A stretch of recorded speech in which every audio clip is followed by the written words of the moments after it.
जैसी उम्मीद थी वित्त मंत्री निर्मला सीतारामन ने वैसा ही बजट पेश किया। टैक्स के मोर्चे पर आम आदमी के हाथ भले ही खाली रहे हों, लेकिन सरकार ने एक बार फिर किसानों की झोली भरने की कोशिश की।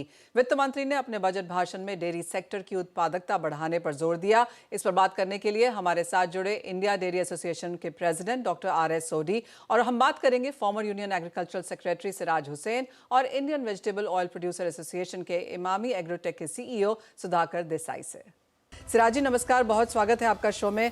सबसे पहले अगर एग्रीकल्चर के हिसाब से इसको यहाँ पर देखें तो कैसे देखेंगे आप ये वाला बजट, क्योंकि एक तरफ हमने यहाँ पर डेयरी को तवज्जो आते हुए देखी, ऑफ कोर्स एक दूसरी तरफ यहाँ पर फिशरीज के लिए काफ़ी सपोर्ट था, सेल्फ सफिशिएंसी यहाँ पर हमने बनते हुए देखी काफ़ी हद तक एडिबल ऑयल्स के लिए, जिसकी एक्सपेक्टेशन भी बाजार को थी। ओवरऑल फर्स्ट ऑफ ऑल कैसे रैंक करेंगे आप यहाँ पर बजट, और कैसे देखेंगे इन इंपॉर्टेंट मुद्दों को?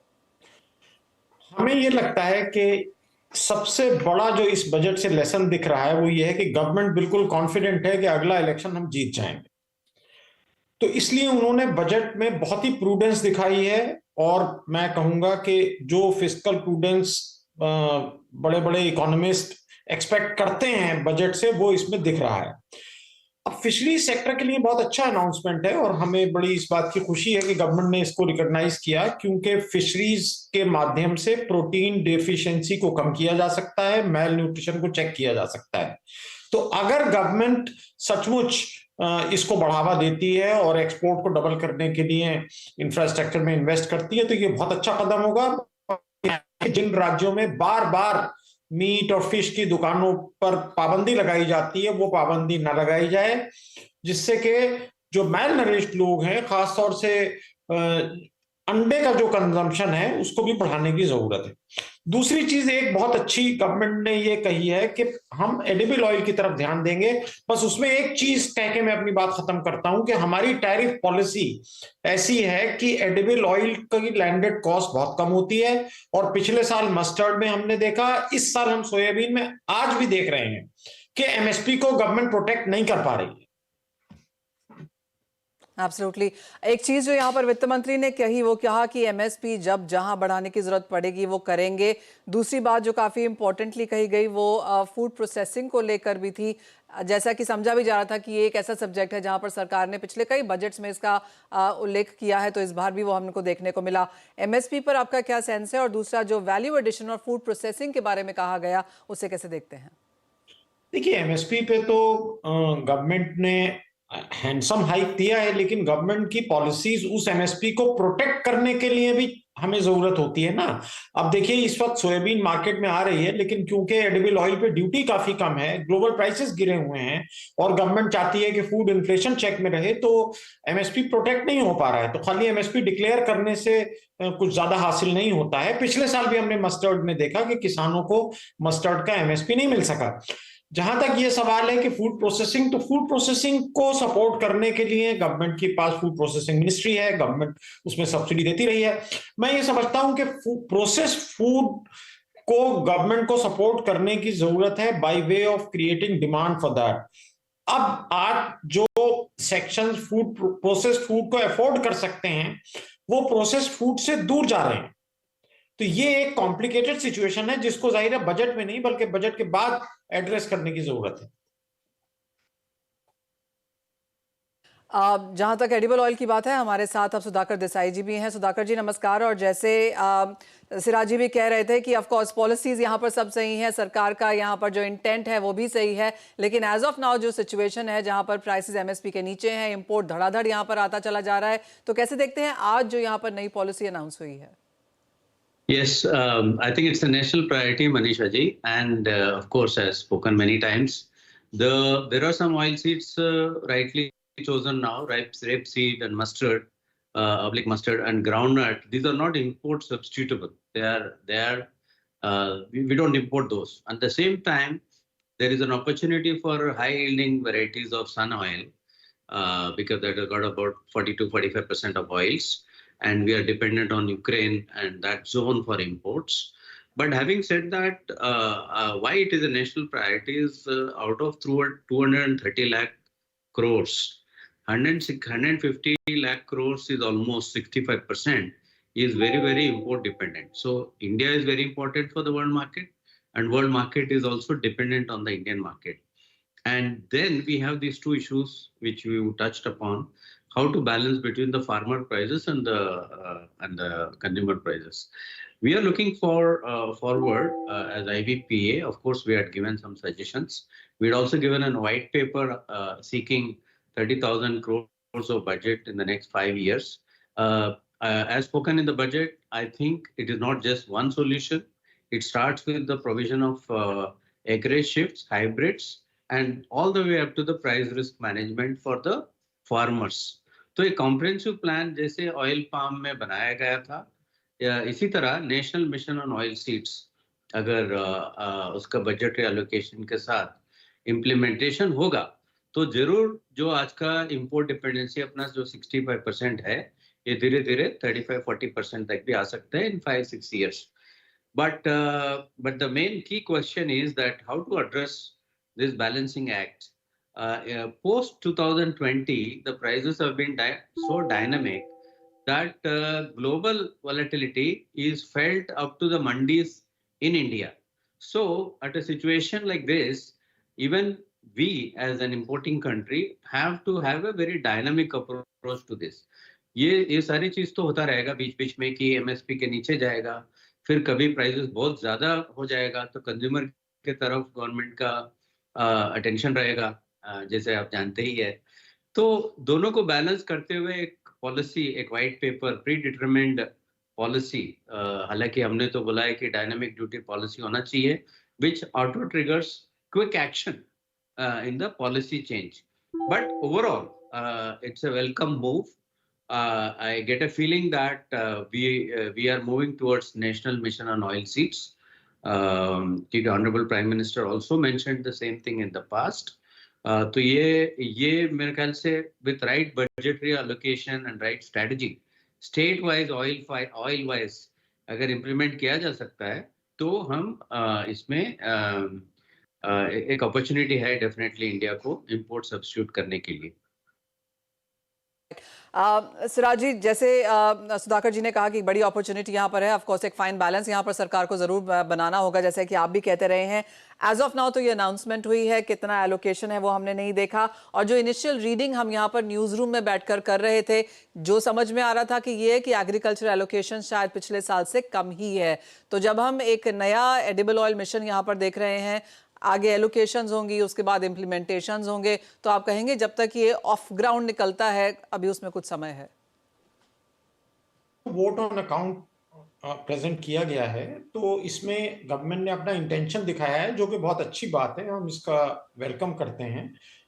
लेकिन जैसा कि हमने पिछले साल देखा, कई सालों से ये गुफ्तगू हो रही है कि एडिबल ऑयल्स में हमको आत्मनिर्भरता चाहिए, लेकिन क्योंकि फूड इन्फ्लेशन बाकी कमोडिटीज का गवर्नमेंट नहीं कंट्रोल कर पा रही है, यहां तक कि चावल तक में कंट्रोल नहीं कर पा रही है, तो उसकी वजह से जहां गवर्नमेंट कंट्रोल कर सकती है, मिसाल के तौर पे एडिबल ऑयल्स ड्यूटी कम करके, तो उसकी कोशिश की जाती है. और उसका खमियाजा पिछले साल हमने देखा कि सरसों के जो किसान थे राजस्थान में, मध्य प्रदेश में, उन्होंने देखा, और अब पिछले 1 महीने से 15 दिन से सोयाबीन के किसान देख रहे हैं. तो ये डायनामिक टैरिफ पॉलिसी की भी बातें बहुत बार हुई हैं, लेकिन ऐसा हो नहीं सका है, अभी तक मुमकिन नहीं हो सका है कि अपने आप ट्रिगर हो जाए इंपोर्ट ड्यूटी का रेजीम. एब्सोल्युटली. सुधाकर, कैसे देखेंगे आप इसको आगे प्लान आउट होता हुआ, क्योंकि जैसे कहा गया कि अभी इंटेंट है, अज्यूमिंग कि स्टेक होल्डर्स से यहाँ पर एक व्यू भी लिया जाएगा, तो एज आईवीपीए आप कैसे इसे अप्रोच करेंगे, क्या कुछ देखना चाहेंगे इस सेल्फ सफिशिएंसी में, क्योंकि बात सेल्फ सफिशिएंसी की यहाँ पर पल्सेस में भी हुई है, एडिबल ऑयल में तो खैर हमने इसको एलोकेट होते हुए भी देख लिया. Yes Manisha ji, like I said, इसमें like rapeseed for example, despite all these things, has gone up by 48% in the last 3 years. 48% का प्रोडक्शन ग्रोथ हुआ है. तो आज के दिन जैसे अपने सिराज जी बोल रहे थे कि अभी फोकस ये है कि how to protect is the farmers income, how to protect, insulate him from the global volatility, how to assure that the prescribed MSP and also plus something is available to them so that we can attract more and more acreage to the oil seeds. While this is very obvious, I think the trick is to take it on the ground with also involving private and public and also the trade bodies, trade association. There are some national level associations. There are some state associations in oilseed sector. Involving everybody, I think we have to take this as really a mission to achieve higher growth. And incidentally, I'm thankful to Siraj Hussain ji also to say that the world is dynamic today. We cannot say that our duty structure is frozen for a long time. As and when needed, we need to react and respond very quickly to the markets. Target being to take care of all the stakeholders, farmers on one side, and also the consumers, and of course industry ka bhi. And at the same time, I also want to highlight, I think India manufacturing ke hisab se agar dekha jaye, today there are a couple of problems. I think finished goods of oils are becoming cheaper than crude oil manufacturing. So the industry is really stressed for last 1.5 years. At the same time, the export countries in palm oil, for example, they are giving incentive of $70-80 per ton on $1,000 for incentive for promotion of finished goods into India. So industry has been asking for a widened difference between the crude and refined so that the industry also is taken care, and at the same time the other stakeholders. I think there's a nice opportunity to balance between these three. Absolutely, और आशा है वो आगे देखा भी जाएगा। लेकिन सिराज जी, ये election का साल है और ऑफ कोर्स एक्सपेक्टेशंस यहाँ पर काफी कुछ हैं। आपको क्या लगता है आगे क्या देखने को मिलेगा? नजरें इलेक्शन पे रहेंगी, नजरें अब जुलाई में क्या बजट निकल के आता है उस पर भी रहेंगी?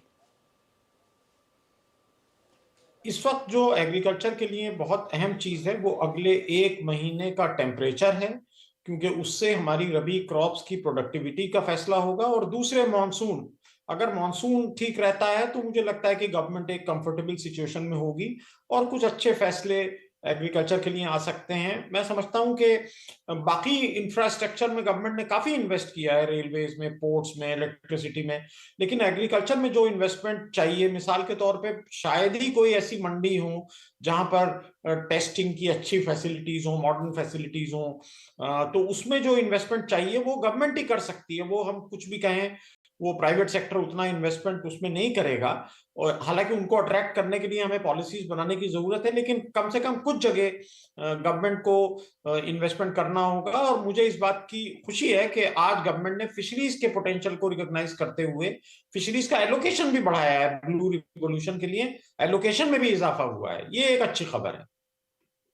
एब्सोल्युटली, एग्रीकल्चर को काफी वाइडन यहाँ पर किया गया है। एलाइड सर्विसेज भी देखने को मिली हैं, और चाहे वो हॉर्टिकल्चर है, फूड प्रोसेसिंग है, फिशरीज है, डेयरी है, एनिमल हस्बेंड्री है, इन सभी का व्यू और एक सभी का जिक्र अब यहाँ पर हम बजट में होता हुआ देखते हैं। बहुत शुक्रिया सुधाकर जी, सिराज जी साथ जुड़ने के लिए। एक ब्रेक के लिए रुकेंगे, जब लौटेंगे तो जोड़ेंगे इंडियन डेयरी एसोसिएशन के प्रेसिडेंट डॉक्टर RS सोढी को, जानेंगे उनके हिसाब से ये बजट कैसा रहा।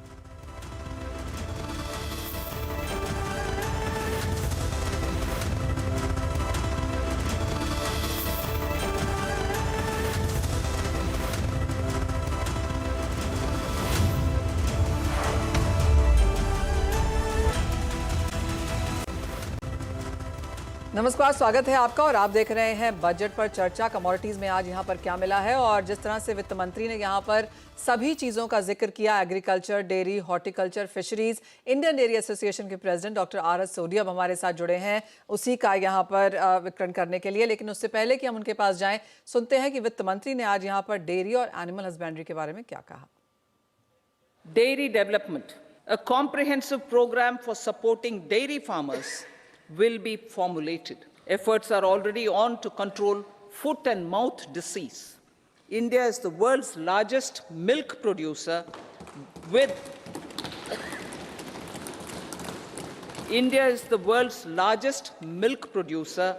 but with low productivity of milch animals.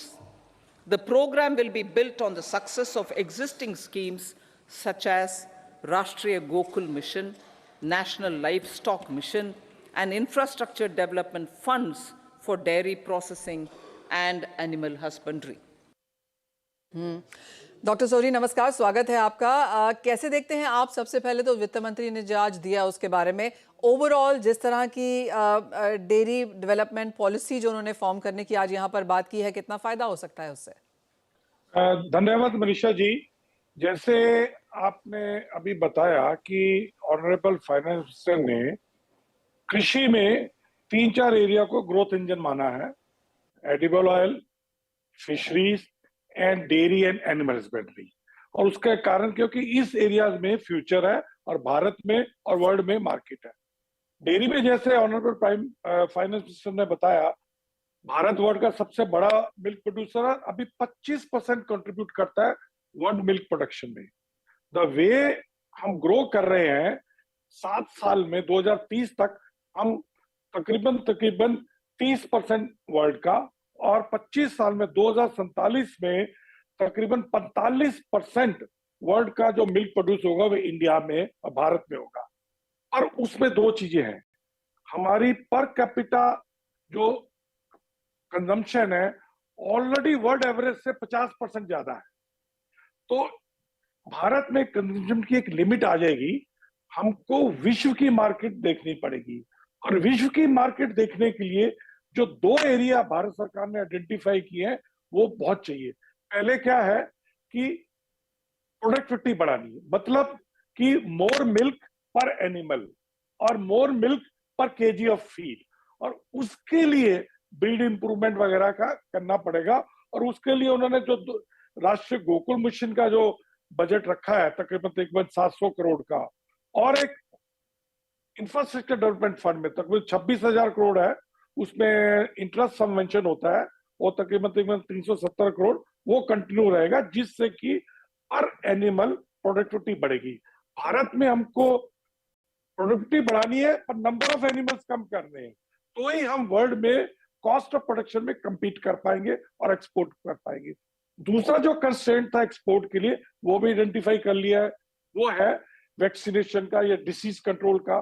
तो जो एफएमडी और ब्रुसेलोसिस के लिए तकरीबन 2,465 करोड़ का बजट रखा गया है, ताकि हमारे जो कई कंट्रीज जैसे यूरोप वगैरह भारत से डेयरी प्रोडक्ट का इंपोर्ट अलाउ नहीं करते, एफएमडी कुछ भारत में कुछ एरियाज है जो इफेक्टेड है। तो इन 2 चीजों को कंट्रोल करने से भारत में उत्पादन बढ़ेगा, भारत में अवेलेबिलिटी बढ़ेगी, हमारी कॉस्ट ऑफ प्रोडक्शन बढ़ेगी, हम वर्ल्ड लेवल पे कॉम्पिटिटिव होंगे और हमारी क्वालिटी इंप्रूव होगी। डॉक्टर सोरी, जिस तरह से यहाँ पर बढ़ाने की इसको बात की गई है, पिछले कुछ सालों की अगर बात की जाए, क्योंकि तवज्जो यहाँ पर एनिमल हस्बेंड्री और डेयरी पर रही है, इसीलिए हमने एक अलग यहाँ पर मिनिस्ट्री भी आते हुए देखी है। आप भी एक ऐसे एसोसिएशन को हेड कर रहे हैं जहाँ पर काफी कुछ काम किया जा रहा है। कैसे देखते हैं, आपका क्या विजन है 2024 को लेकर अब भारत में? देखिए, भारत में 2024 में जब तक डेयरी की बात करूं, 2024 वर्ष है कंजम्पशन या वॉल्यूम ग्रोथ का, क्योंकि 2023 में प्राइस बढ़े, इस साल प्राइस नहीं बढ़ेगा, पर इस बार वॉल्यूम का ग्रोथ आएगा और मार्केट बढ़ेगी। सो किसानों को उत्पादन करने में जो भी उत्पाद करेंगे उसका अच्छा भाव मिलेगा। और मैं मानता हूं कि भारत में भविष्य अगर रूरल भारत को अगर ग्रो करना है तो एनिमल हस्बेंड्री ही एक एरिया है जिसमें लिमिटेड जमीन या भूमि है, किसान भी अपनी इनकम बढ़ा सकते हैं। जिस तरह के एलोकेशंस किए गए हैं सरकार की तरफ से, और जैसे आपने कहा कि वो आपको लगता है कि वो पर्याप्त हैं, और यहाँ पे और क्या कुछ करने की जरूरत है, क्योंकि ये एक इंटरिम बजट है, आगे इलेक्शंस हैं, जुलाई में हम फिर से यहाँ पर कुछ सुनता हुआ देखेंगे? देखिए, कृषि में या एनिमल हस्बेंड्री में कुछ भी पर्याप्त नहीं। अब जितना भी इन्वेस्टमेंट करेंगे, आपके जो तकरीबन 68% लोग जो गांव में रहते हैं उनको उनकी लाइवलीहुड का सोर्स है। तो मैं मानता हूँ डेयरी में बहुत और अपॉर्चुनिटी है। जैसे भारत ने ये जो अभी जो वर्ल्ड में नंबर 1 पोजीशन बने थे, ऑपरेशन फ्लड 1, 2, 3 व्हाइट रेवोल्यूशन, तो मेरे ख्याल से बिग इन्वेस्टमेंट इन ऑपरेशन फ्लड सेकेंड और व्हाइट रेवोल्यूशन 2 में चाहिए, जिसमें इन्वेस्टमेंट चाहिए इंफ्रास्ट्रक्चर में। अभी है इंफ्रास्ट्रक्चर में फंड, पर वो इंटरेस्ट सबवेंशन है। बट हम क्या बोलते हैं कि बड़ी डेयरी प्लांट बनाने के लिए 10 या 20% की आपको ग्रांट देनी चाहिए, जो हमारे को व्हाइट रेवोल्यूशन में मिलती थी। या अच्छे पशु खरीदने के लिए किसानों को कुछ और सब्सिडी मिलनी चाहिए। और ऐसे ही वर्ल्ड लेवल पे भारत के डेयरी प्रोडक्ट को नंबर 1 बनाने के लिए, मेड इन इंडिया को इमेज इंप्रूव करने के लिए वर्ल्ड लेवल पे मेड इन इंडिया डेयरी का प्रमोशन चाहिए, क्योंकि भारत आज नहीं तो कल डेयरी टू द वर्ल्ड बनने वाला है, पर इसको कितना एक्सलेट करना, कितनी जल्दी करना, वो हमारे इन्वेस्टमेंट पे डिपेंड करता है। यानी कि अच्छे खासी बड़ी होप्स वहां पर हैं और अच्छा खासा पुश की एक्सपेक्टेशन भी है। डॉक्टर सोडी एज ऑलवेज बहुत शुक्रिया साथ जुड़ने के लिए, और शुक्रिया वो इमीडिएट बजट का एनालिसिस भी हमारे दर्शकों के साथ शेयर भी करने के लिए। लेकिन इसी के साथ फिलहाल CNBC आवाज पर इस शो में इतना ही समय है। आप बने रहिए हमारे साथ, खबरों का सिलसिला आगे भी जारी है।